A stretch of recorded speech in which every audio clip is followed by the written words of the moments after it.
Today I'm going to continue reading the 6 Dr. Seuss books that are no longer in publication. This one is And to Think That I Saw It on Mulberry Street.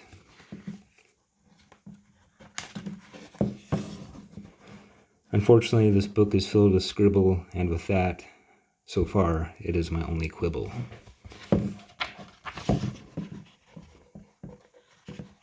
And to Think That I Saw It on Mulberry Street.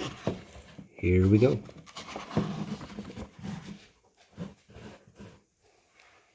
When I leave home and walk to school, Dad always says to me, "Marco, keep your eyelids up and see what you can see." But when I tell him where I've been and what I think I've seen, he looks at me and sternly says, "Your eyesight's much too keen. Stop telling such outlandish tales, stop turning minnows into whales. Now what can I say when I get home today?"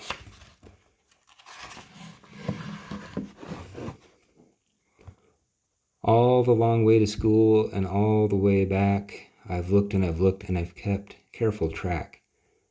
But all that I've noticed except for my own feet was a horse and a wagon on Mulberry Street.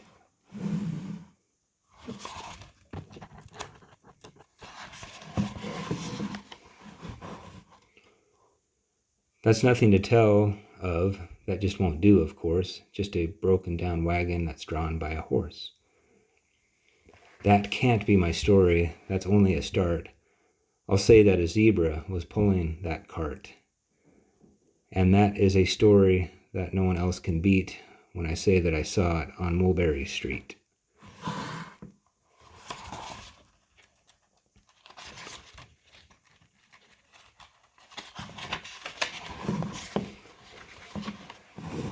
Yes, the zebra is fine, but I think it's a shame, such a marvelous beast with a cart that's so tame. The story would really be better to hear if the driver I saw were a charioteer. A gold and a blue chariot, something to meet, rumbling like thunder down Mulberry Street.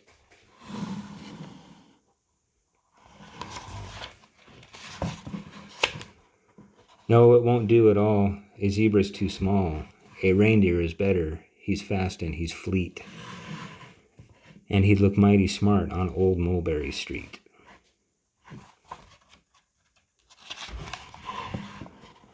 Hold on a minute, there's something wrong. A reindeer hates the way it feels to pull a thing that runs on wheels. He'd be much happier instead if he could pull a fancy sled.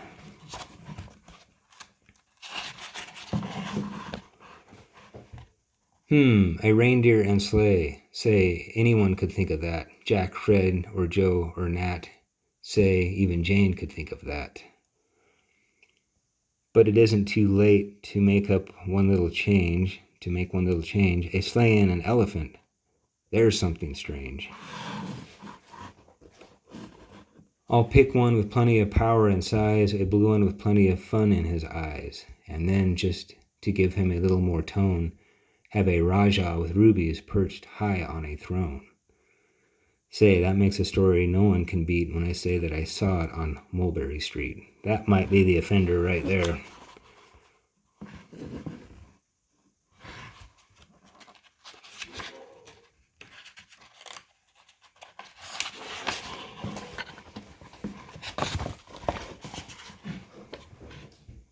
But now I don't know, it still doesn't seem right.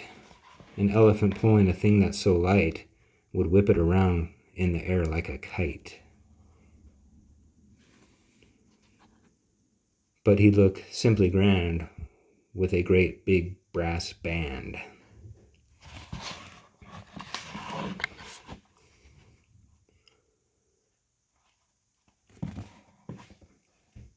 A band that's so good should have someone to hear it, that's going so fast that it's hard to keep near it. I'll pull on a trailer, I know they won't mind, if a man sits and listens while hitched on behind. Okay. But now, is it fair? Is it fair what I've done? I'll bet those wagons weigh more than a ton. That's really too heavy a load for me, for one beast. I'll give him some helpers. He needs 2 at least.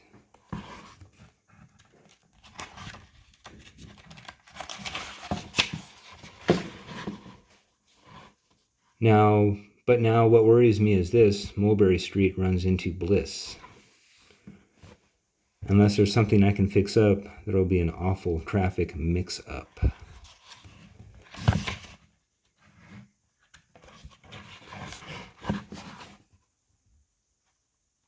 It takes police to do the trick, to guide them through where traffic's thick. It takes the police to do the trick. They'll never crash now. They'll race at top speed with Sergeant Mulvaney himself in the lead.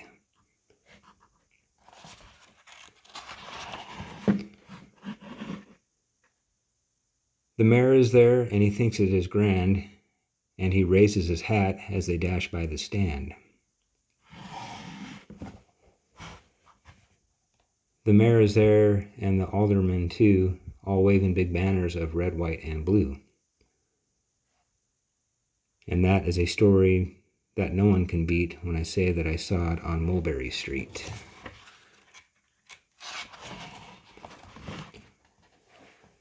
With a roar of its motor, an airplane appears and dumps out confetti while everyone cheers. And that makes a story that's really not bad, but it still could be better, I suppose that I add.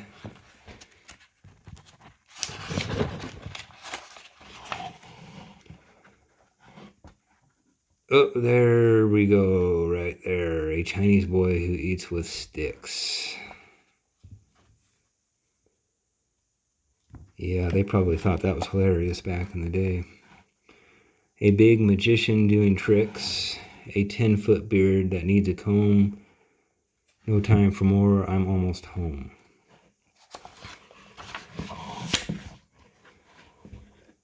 I swung around the corner and dashed through the gate. I ran up the steps and felt simply great, for I had a story that no one could beat, and to think that I saw it on Mulberry Street. But Dad said quite calmly, just draw up your stool and tell me the sights on the way home from school.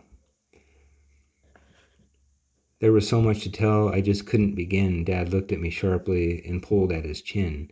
He frowned at me sternly from there in his seat. Was there nothing to look at, no people to greet? Did nothing excite or make your heart beat?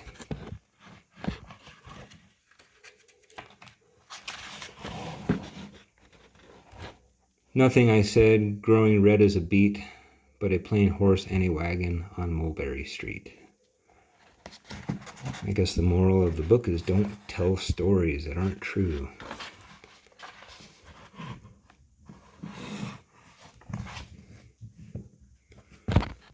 And there's book number 2.